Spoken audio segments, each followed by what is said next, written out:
Ei, Flávio, boa noite para você, boa noite também para a Adriana. Boa noite, Mari. Boa noite. Esse sigilo que foi retirado pelo ministro do Supremo Tribunal Federal, Alexandre de Moraes, ali por volta de umas 5 horas da tarde, então vocês imaginam como foi a nossa vida ali nesse horário para tentar entender o que estava acontecendo exatamente. E aí, né, as peças vão se encaixando. Justamente para evitar o vazamento de trechos do áudio, ou mesmo alguma possível edição desse áudio, caso ele vazasse, o ministro Alexandre de Moraes deu a decisão para derrubar o sigilo dessa gravação inteira. A gravação inteira tem 1 hora e 8 minutos. Essa gravação que foi obtida pelo nosso repórter setorista de judiciário, o Edio Júnior, e de fato é extensa. Em vários momentos essa gravação né, não dá para compreender exatamente o que as pessoas envolvidas naquela reunião estão dizendo, mas é importante, é um elemento importante na investigação. E aí a gente volta lá para a semana passada, na investigação sobre a ABIN paralela, a Agência Brasileira de Inteligência, né, sendo utilizada para outros fins que não, digamos, não republicanos, né, para monitorar, enfim, pessoas, autoridades. Na semana passada, foi deflagrada a 4ª fase da operação que trata dessa ABIN paralela, e aí hoje essa decisão do ministro derrubando o sigilo desse áudio. O que é esse áudio, né, gente? É uma gravação de uma reunião. Nessa reunião estão presentes ali o ex-presidente Jair Bolsonaro, o então diretor da ABIN, atual deputado federal Alexandre Ramagem, tem 2 advogadas, e eles estão ali discutindo alguns assuntos. O principal deles, a questão da investigação das rachadinhas, né, dessa prática que for conhecida como rachadinha em relação ao senador Flávio Bolsonaro. O que é a rachadinha, né, gente? É quando o funcionário ele é pressionado a devolver uma parte do salário que recebe do político. E aí, no âmbito dessa investigação, essa reunião acontece e são mencionados órgãos estatais no sentido de buscar ali mais informações a respeito de uma série de questões. E aí, por exemplo, em um trecho desse áudio, dessa reunião gravada, o ex-presidente Jair Bolsonaro cita, por exemplo, o então chefe da Receita Federal, cita também, e aí a gente não sabe exatamente se ele trocou SERPRO, que é, né, o serviço de dados do governo, com Dataprev, que é uma estatal responsável pelo processamento de dados, enfim, mas em algum momento ele cita também buscar o diretor desses órgãos. Todo esse debate em torno da investigação que envolvia o senador Flávio Bolsonaro, filho do presidente Jair Bolsonaro. Bom, por si só, o áudio já causaria muita repercussão, como está causando, mas também queria trazer para a reflexão, porque a gente sempre aqui tenta avaliar as reações, né?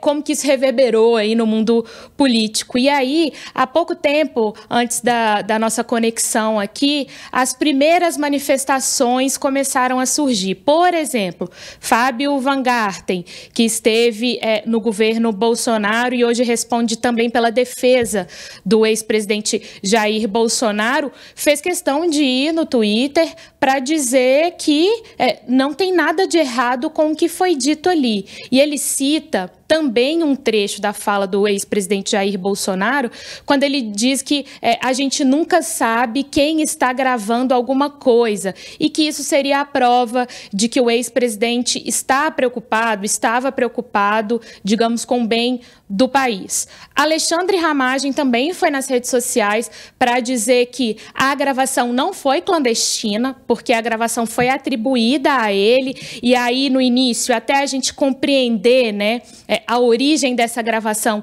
muito se especulou sobre o motivo de Ramagem gravar o ex-presidente Jair Bolsonaro, gravar aquela reunião, mas aí também ele vem a público ali nas redes sociais para dizer que não foi clandestina, que não teve esse objetivo, que o ex-presidente sabia sim da gravação e que nada de ilegal ou irregular teria sido discutido aí nesses mais de 60 minutos de reunião. E ele ainda cita assim, olha, as advogadas falaram a maior parte do tempo, o ex-presidente Jair Bolsonaro quase não se manifestou. Bom, então a gente observa que do lado do ex-presidente Jair Bolsonaro, né, do lado do senador Flávio Bolsonaro, existe uma tentativa de, digamos assim, tirar o teor grave desse áudio, né? De dizer que era algo normal, era uma reunião que poderia ocorrer de maneira cotidiana, que nenhuma polêmica teria sido levantada ali, nada de ilegal, nada de irregular. Do outro lado, eu fui observar um pouquinho também da repercussão nas redes sociais, do lado daqueles que não são aliados do ex-presidente Jair Bolsonaro.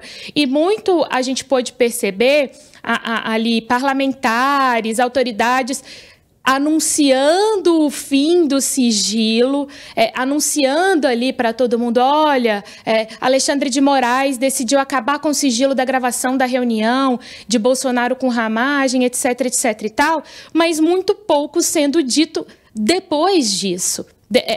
Anunciou o fim do sigilo, mas e agora? Pouco, até alguns minutos atrás, aí, pouco se viu nesse sentido do lado daqueles que não são alinhados ao bolsonarismo e ao ex-presidente Jair Bolsonaro. Então, gente, esse é o cenário que a gente tem nesse momento. Vocês sabem, as repercussões, elas continuam acontecendo e existe uma expectativa para saber qual vai ser a partir de amanhã, vocês sabem, né?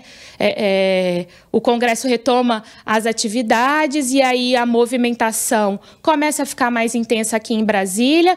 Muitos parlamentares se aproveitam daquele momento ali de plenário para subir a tribuna e fazer suas defesas, suas acusações, etc. Então, amanhã e quarta-feira também vão ser 2 dias para a gente medir a temperatura do fim do sigilo dessa gravação, dessa reunião, pessoal. O quarta-feira também, que é um dia importante, porque o Alexandre Ramagem vai prestar um novo depoimento à Polícia Federal, né?